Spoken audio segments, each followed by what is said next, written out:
सूर्य नमस्कार मंत्रं प्रारंभम ध्यानं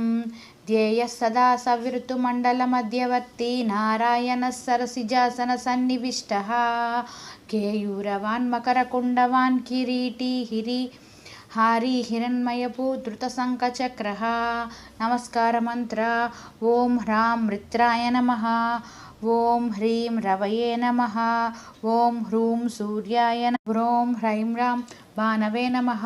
ओं ह्रौं खगाय नमः ओं ह्रां पूष्टे नमः ओं हां हिरण्यगर्भाय नमः ओं ह्रीं मरीचये नमः ओं ह्रूं आदित्याय नमः ओं ह्रैं सवित्रे नमः ओं ह्रौं अर्काय नमः ओं ह्रः भास्कराय नमः ओं ह्रां ह्रीं ह्रूं ह्रैं ह्रौं ह्रः श्री सवितृसूर्यनारायण नमः फलस्तुति आदित्यस्य नमस्कारान् ये कुर्वन्ति दिने दिने आयुः प्रज्ञां बलं वीर्यं तेजस्तेषां च जायते।